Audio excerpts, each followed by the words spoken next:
Hello class 10th, welcome back to my channel Asmi में आप सभी का फिर से स्वागत है। आज हम लोग कवर करने वाले हैं अर्थालंकार, जो कि है अलंकार का पार्ट 2। आइए हम लोग शुरू करते हैं अर्थालंकार के बारे में। जब वाक्य में सौंदर्य प्रकट करने के लिए शब्द के जगह अर्थ का प्रयोग करते हैं तब अर्थालंकार होता है। आइए अब हम लोग देखते हैं अर्थालंकार के भेदों के बारे में। देखिए, अर्थालंकार के 5 भेद होते हैं, जिसमें कि देखिए आप सभी अर्थालंकार के 5 भेद होते हैं, जिसका पहला पार्ट है उपमा अलंकार, दूसरा है रूपक अलंकार, तीसरा है उत्प्रेक्षा अलंकार और चौथा है अतिशयोक्ति अलंकार, पांचवा है मानवीकरण अलंकार। आइए हम लोग पहला पढ़ते हैं उपमा अलंकार के बारे में।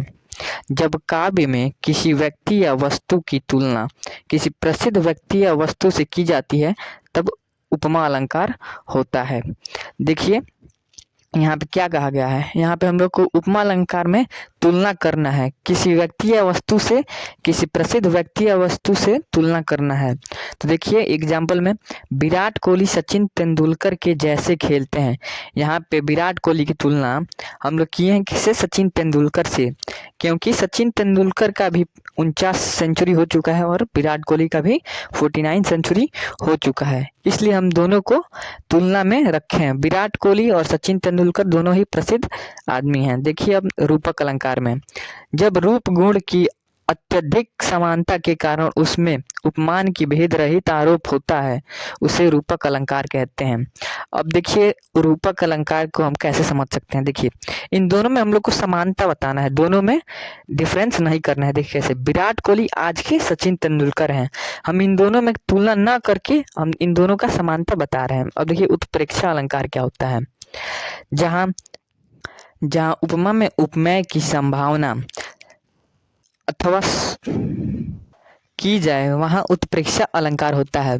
जैसे एग्जाम्पल में आप देखिए, सर फट गया वहाँ मानो कि अरुण रंग का घड़ा हो। देखिए उपमेय किसे कहते हैं? जिसकी तुलना की जाती है। जैसे विराट कोहली थे, वहाँ पे जिसकी तुलना की जा रही थी। अब उपमा का मतलब होता है जिससे की जा रही है, यानी कि वहाँ पे सचिन तेंदुलकर से की जा रही थी। अब आइए हम लोग आते हैं अतिशयोक्ति अलंकार में।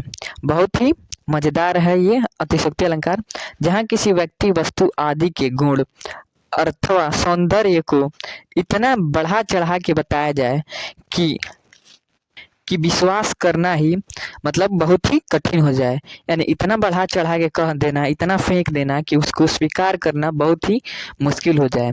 जैसे एग्जाम्पल में आप देखिए, 52 गज का दामन पहन के मटक चलूंगी। आप देखिएगा अतिशयोक्ति अलंकार का ये बहुत ही अच्छा हम लोग आजकल ले सकते हैं एग्जाम्पल, क्योंकि भाई 22 गज का जब पीच होता है उतना बड़ा हो जाता है, तो अब 52 गज का साड़ी पहन के वो भी एक लड़की मटक मटक के कैसे चल सकती है? यानी उसको सौंदर्य, काव्य में सौंदर्य बढ़ाने के लिए बढ़ा चढ़ा के कहा गया है। अब देखिए मानवीकरण अलंकार क्या होता है।